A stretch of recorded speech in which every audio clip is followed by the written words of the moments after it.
स्त्री को हम संपत्ति कहते, अब भी कहते हैं स्त्री संपत्ति। पुरुष को कभी तुमने संपत्ति कहा? अब भी जब विवाह होता है किसी लड़की का तो हम कहते हैं कन्यादान। दान? लड़की कोई चीज वस्तु है जो तुम दान कर रहे हो? शर्म नहीं आती कहते हुए कन्यादान? लेकिन यह हमारी धारणा है, यह पुरुषों द्वारा नियोजित समाज है। अब तक स्त्री को हमने कोई सम्मान नहीं दिया, और अगर हम स्त्री को सम्मान देना चाहते हैं तो हमें अपनी पूरी नैतिक धारणाओं को, मर्यादाओं को रूपांतरित करना होगा। वही कार्य, वही महत्कारी मैं यहां करने की कोशिश कर रहा हूं, इसलिए खूब गालियां खा रहा हूं। इसलिए जितनी गालियां मुझे पड़ रही हैं इस देश में शायद ही किसी को पड़ती हो, लेकिन मैं उनकी अपेक्षा करता हूं, जानता हूं कि स्वाभाविक है, यह होगा ही।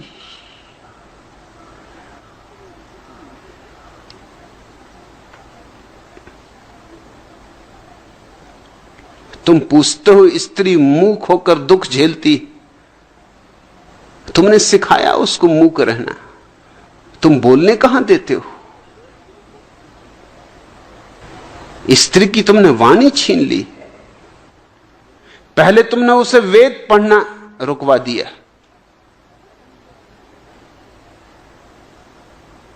तुमने उससे पूजा के अधिकार छीन लिए, यज्ञ के अधिकार छीन लिए।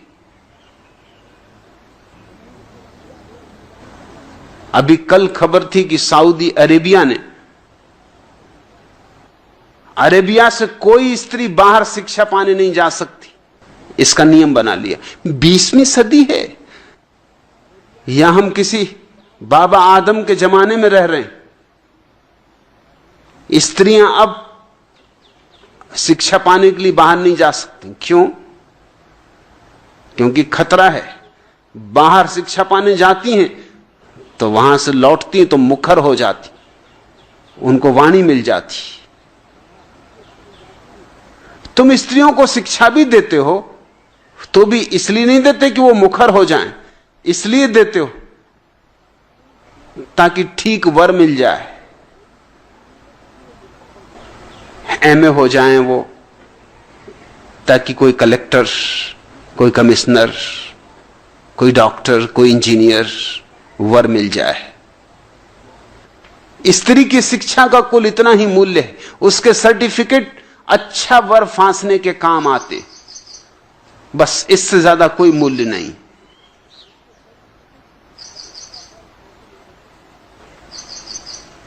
इसलिए तुम स्त्रियों को किस तरह के विषय पढ़ाते हो?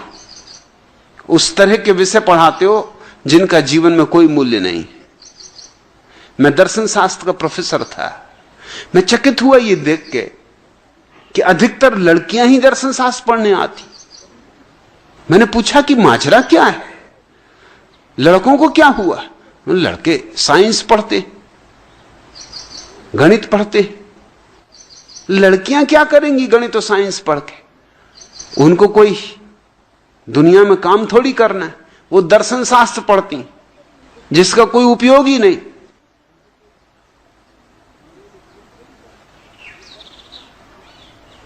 जो बिल्कुल बेकाम है, जिसकी कोई सार्थकता नहीं जीवन में। चूल्हा फूको और दार्शनिक चिंतन करो, और दार्शनिक चिंतन में ऐसी बातें भी हैं पुराने दार्शनिक शास्त्रों में कि पात्र घी को संभालता है कि घी पात्र को संभालता।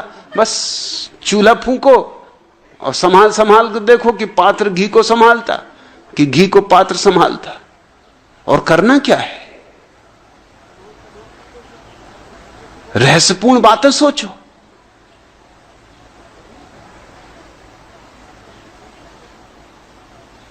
कि जलेबी बन जाती तो इसके भीतर रस कैसे पहुंच जाता,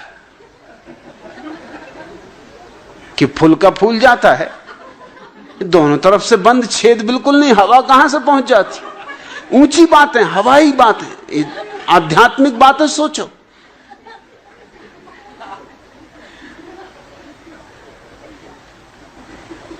दर्शन शास्त्र पढ़ती हैं लड़कियां, काव्य शास्त्र पढ़ती हैं लड़कियां, भाषा शास्त्र पढ़ती हैं लड़कियां, बेकाम की बातें जहां कोई और पढ़ने नहीं जाता, उनको सर्टिफिकेट से प्रयोजन है। और दर्शन शास्त्र के विभाग अध्यक्षों को, लड़कियों को अच्छे सर्टिफिकेट देने पड़ते, क्योंकि अगर लड़कियां भी आना बंद हो जाएं तो उनका धंधा गया, उनका धंधा ही उन पर चल रहा है। तुमने वाणी छीन ली है उनसे, तुमने सिखाया सदियों से कि पति जो है वो स्वामी है, तुम दासी हो। अब दासियों को कोई बोलने का हक होता है? वो तो जी हजूर होने चाहिए, जो पति कहे सो ठीक। क्या क्या कहानियां तुमने गढ़ी हैं कि असली सतियां वो थीं कि उनके पतियों ने कहा कि हमें वेश्या के यहां ले चलो, तो कंधे पर रख के पति को वेश्या के यहां पहुंचा दिया। ये थी पतियां, ये थी सतियां, ये थी पत्नियां। और पति को पता चल जाए कि पड़ोसी के साथ हंस बोल के बात कर रही थी तो गर्दन उतार लेगा। चीन में यह रहा है नियम कि अगर कोई पति अपनी पत्नी को मार डाले, उस पर अदालत में मुकदमा नहीं चल सकता, क्योंकि पत्नी उसकी संपत्ति है। कोई अपनी कुर्सी तोड़ दे या कोई अपनी कार को जला दे, इसमें क्या मुकदमा? कोई अपना पंखा तोड़ के फेंक दे, इसमें क्या मुकदमा? ऐसी पत्नी है। ऐसे बहुत से समाज रहे हैं जहां मेहमान घर में आता है तो रात के लिए पत्नी भी उसको दे देते। मेहमान का स्वागत होना चाहिए, अतिथि तो देवता है, और देवताओं के तो काम तुम जानते ही हो। सो देवता आए ही शायद इसलिए हो कि सुंदर पत्नी है, और देवता का तो स्वागत पूरा होना चाहिए। रात देवता अकेले कैसे सोएंगे? तो पत्नी दे दो। और पत्नियां ये भी करती रही।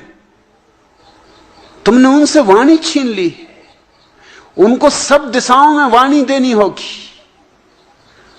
और उनको वाणी तभी मिल सकती है सब दिशाओं में जब तुम ये हिम्मत जुटाओ कि तुम्हारी अतीत की धारणाओं में 99% अमानवीय है, और उन अमानवीय धारणाओं को चाहे कितने ही बड़े ऋषियों मुनियों का समर्थन रहा हो, उनका कोई मूल्य नहीं।